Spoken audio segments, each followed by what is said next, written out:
Are you two right to just jump straight into this? Yeah. I was. I'm ready. I'm prepared. Excellent. Hey, I'm the luckiest boy in the world because just before we were recording, my wife goes, "Would you like some French fries?" I'm like, "Yes." So I've got a whole bowl of French fries. Actually, hang on. That's all right. Give me 1 second. Sorry. I don't think he's aware that the episode's rolling. I'll eat my chips. Yeah. Where's the French fries from? They McDonald's or? They're not McDonald's. I don't know. She's put them in a bowl. I think they're Hungry Jack's, but not a sponsor. No. Would you like them to be a sponsor? Well, these are kind of gone a bit cold because we were doing some other stuff before this video, and well, I'll eat them anyway. I can. They're still good. Mm-hmm. How'd you go? Good. I had to get rid of something. The episode's been rolling the whole time. You know that, right?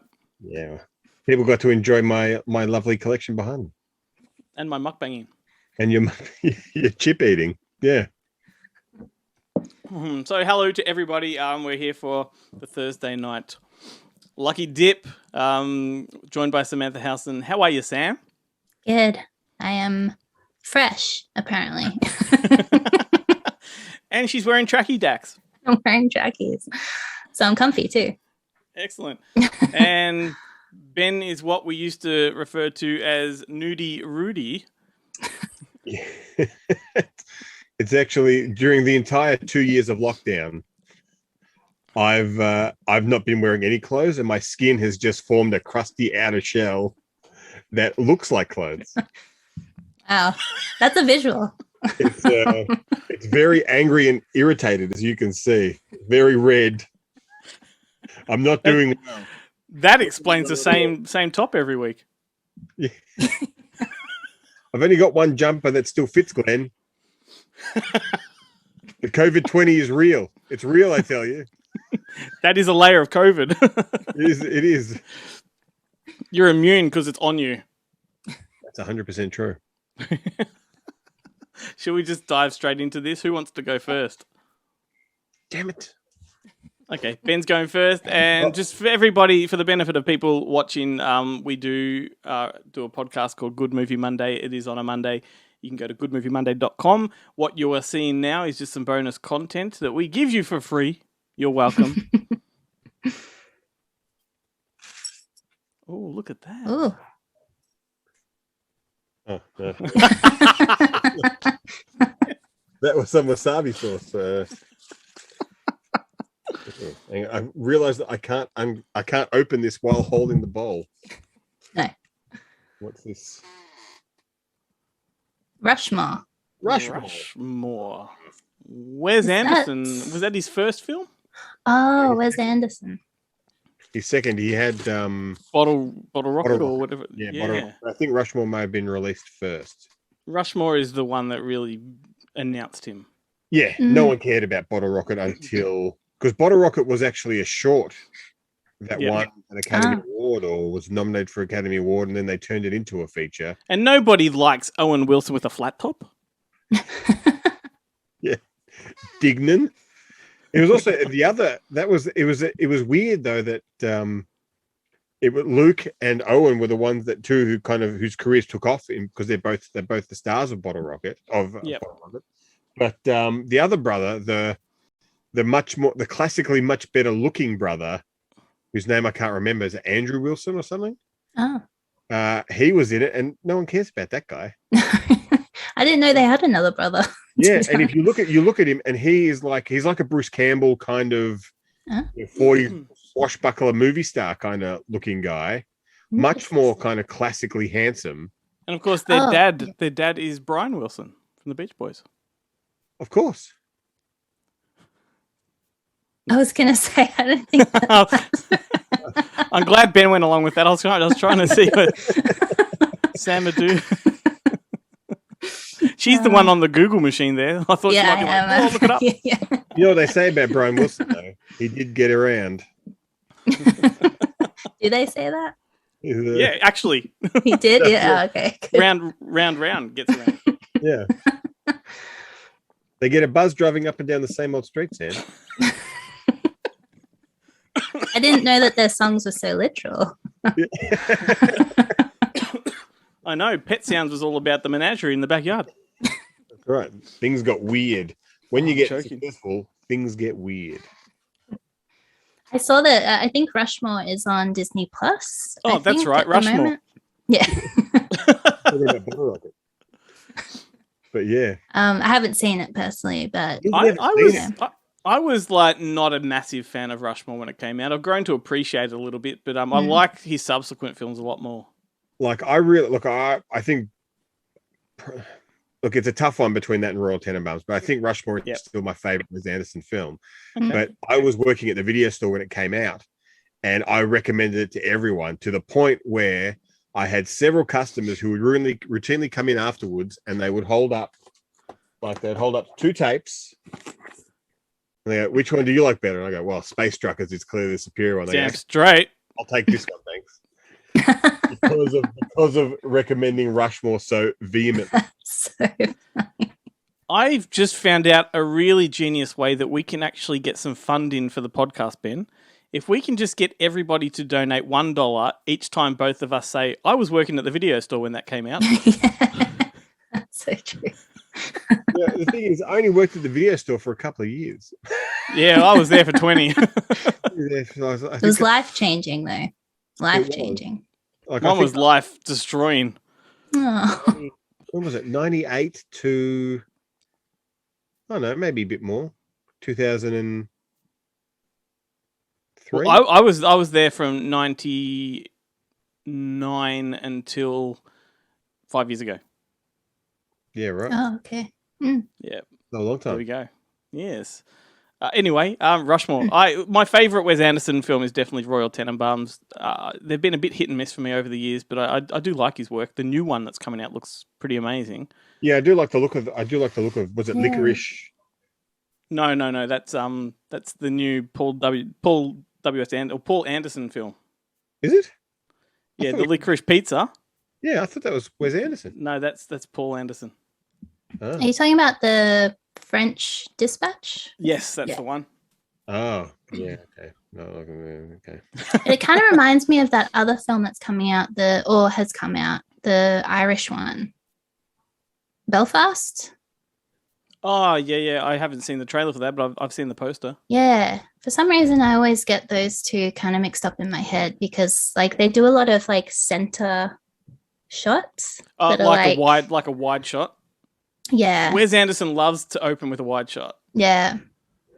Because I haven't really liked any. Like I still haven't seen Isle of Dogs, Yeah. whatever the hell it is. I didn't particularly enjoy Moonrise Kingdom, but it was all right. But I liked it. I like Boy Scout movies, so I think I had a weakness for it to begin with. Yeah, that's why I'm surprised that because I thought like that Licorice Pizza or whatever it is was like a Moonrise Kingdom. Yeah, no, it was done in that style. Like I didn't. Yeah. I don't know why I thought it was Wes Anderson, not Paul Anderson. Well, it's very easy to sort of just in your brain right there connect it to him because Licorice Pizza as a title is very Wes Anderson-y, you know. Yeah. Definitely would. What about if you just the Dispatch one? Yeah. Yeah. It was advertised a while ago, but it took a while to come out, I think. I was not a huge fan of the Darjeeling Limited. Oh, actually, Darjeeling Limited is one that, like I wasn't a big fan of, but I've since gone back and I found it a lot more enjoyable. Once the pressure of it being a Wes Anderson movie kind of wears off, and then you can actually enjoy it on its own merit. I was surprised. Sometimes, I mean, I do love weird films, but sometimes films can be too weird for their own good. Yeah. When they're trying to, obviously, like Rushmore and Royal Tenenbaums were kind of like Tenenbaums was about as far as it needed to go. Yeah. And I think they just played it much more satirically as well, as opposed to slapsticky. Yeah. I like Fantastic Mr. Fox. Yeah, that's pretty good. Yeah. I really like that one. It had some good source material, so he couldn't really do much else with it. Yeah, that's true. That's probably not a great thing to be like, oh, my favorite Wes Anderson is Fantastic. Well, that's like Ben with Tarantino, and he always says Jackie Brown. Yeah. Same thing. I'm going to go next. What's it going to be?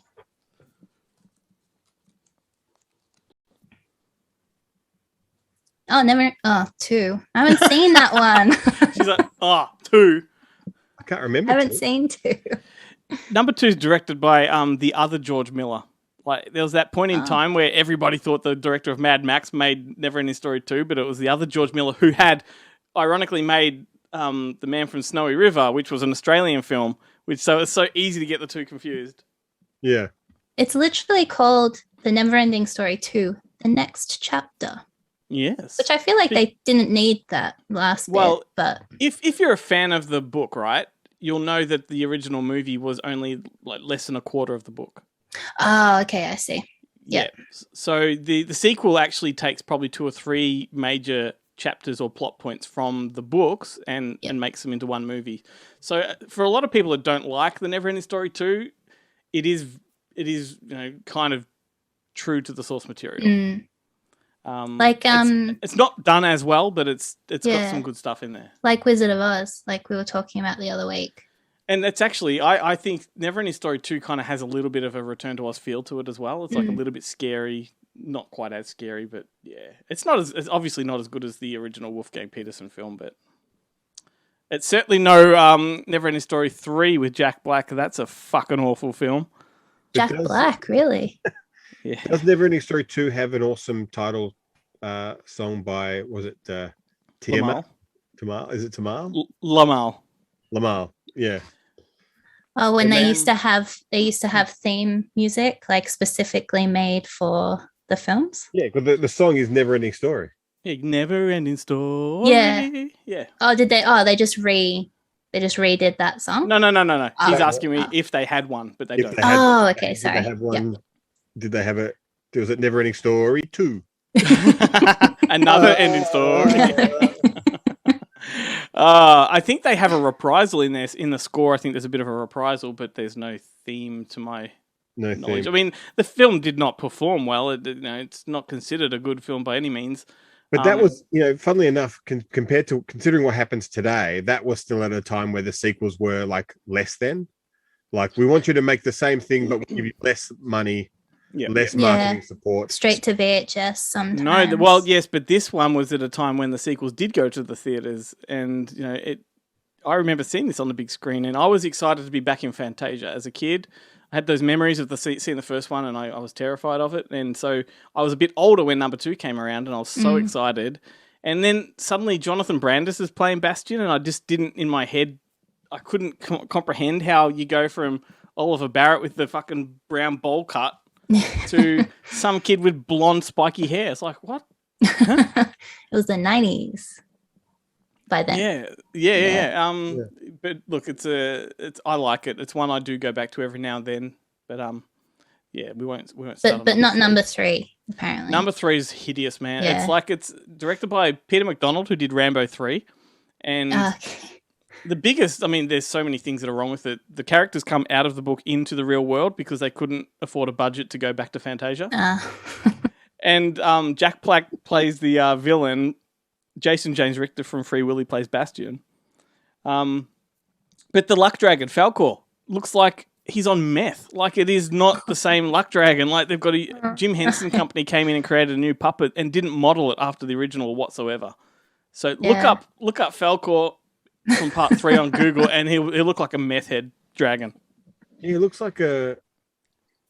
Yeah, I just looked at the poster. Yeah, the poster. I see that. Super weird. But that was like Return to Oz, because those characters, the same characters were looked completely different. Yeah, but like I said to you last week, or when we spoke about that, they were modeling those characters off the book versions. Yeah. Because the Scarecrow had a big fat head in the original books. Yeah. Anyway. The Scarecrow in that looks so weird, though. I know. Like, I do like the eyes. He's weird because right? he's a scarecrow. Like, he's not a man. Yes, but how many scarecrows have eyes in real life? All of them, because the birds, it's the eyes that distract that scare the birds. Oh. Yeah. I guess I'm thinking of like horror movie scarecrows, and they don't usually have like really outstanding eyes. They usually have beads. They usually have beads because the birds narrow down their focal point. And that's why they say when magpies are swooping, put your glasses on the back of your head. Yeah, I have heard that. I haven't done it because the magpies around here, they know me. Yeah, exactly. I feed mine so they don't swoop. Yeah. Ben, do you have a magpie friend? I avoid all football supporters. He avoids the great outdoors in general. Yeah. Not interested. Well, you can't be naked outside, so. I mean, well, you can be. I guess. It just doesn't go down too well. You do the Ed Gein thing and you dance under the moonlight, right? Yeah. Well, they just discovered who the Zodiac killer was. It definitely wasn't Ben. No. They actually discovered it? Yeah, they pinpointed down who it was. Oh, really? Yeah, Google that. That's for another for another time. Yeah. Who was it? I just said Google it. Was it Jake Gyllenhaal? Hey, Jake Gyllenhaal could never. He could never do that. Anyway, there's articles about how they came to their conclusions, and it's pretty solid stuff. But Ben, would you like to go? Ben, you're next, yeah? Who went first? I'm next. I think I'm next. You're next. Go for it. Okay. I am going to have another chip. I don't know how you can stop him from just cramming them in your mouth constantly. They're cold. Doing. That has never. I don't know what's the problem. I can attest to that. I've seen you. Oh, good one, Sam. Serenity. I read about that in the paper last week. Serenity now. In the paper, like I'm an old man. I read that one. I read that one in the news the other day. Who was it? Some actress, Jennifer Anderson, turned down the role in that one. Jennifer Aniston was given the lead role in that, and she turned it down. Of who? Yeah. Of who? Of the Kate Beckinsale character. No, that's a different Serenity. Hang on, did you say Serenity or Serendipity? Serenity. Oh, fuck me dead. Sorry. Okay. Carry on. Yeah, right. Serendipity. We can talk about Serendipity if you want. It's an atrocious film. Although I do love the John. I love Serendipity. I really like it. Yeah, I was always a fan. It was a nice Christmas movie. It was that era of John Cusack movies. That and Must Love Dogs, the two John Cusack movies that I was like, no woman can find. Like, you know how now he has in his contract he has to have a black baseball cap in every film. Back then it was he had to have a black leather jacket in every film. Oh yeah. And a scarf. We've always had a scarf. Yep. That's why High Fidelity was so weird because he had just like a raggy T-shirt. You know, who's that? Yeah. I didn't. Although he had a leather jacket in that too when he was outside. Yeah. Mm. I think the one film actually that ruined John Cusack for me was I'm just trying to find the name of it, but it came out after that, and it had Matthew McConaughey in it, and was it Zac Efron was in it? I think too. Oh, the postman, the mailman, something like that. The paperboy or the paperboy. Was that it? Yeah, where he doesn't the Nicole Kidman one. Yes, Nicole Kidman. Doesn't he? Is John Cusack the prisoner? And he's all gross and sweaty and ugh. He jerks off to Nicole Kidman like they're across the room in that interview, and she just like moves or something for him, and he's like, it's horrible. Just horrible. Would you jerk off with Nicole Kidman, Ben? In the same room with other people? I mean, I've done worse. Not the jerking off in a room full of people. You're talking about the Keith Urban incident. What? No, what's the Keith Urban incident? That time you jerked off to Keith Urban. Glenn, we don't talk about that on the show. That was the rule. Of me telling you that was the rule. The first rule of the Keith Urban story is that we don't talk about the Keith Urban story. What else do you want to talk about? We can do one more. Whoever wants to go. To Die For. To Die For. What was that? What's the Stanley Kubrick one? Eyes Wide Shut. Mm-hmm. Oh. Billy Bathgate. Yep. I really need to not eat on this thing. Sorry.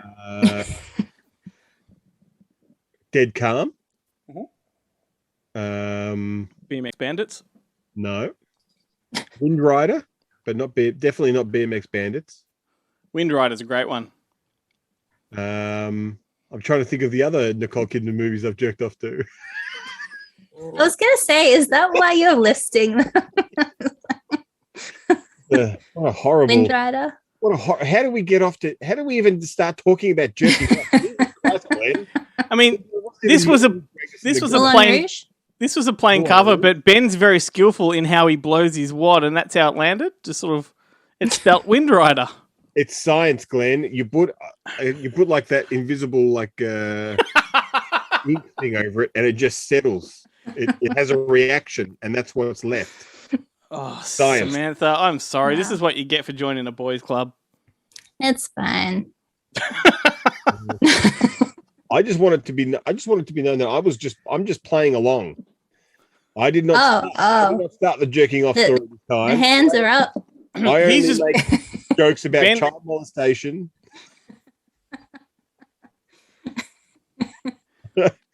Masturbation is a step too far.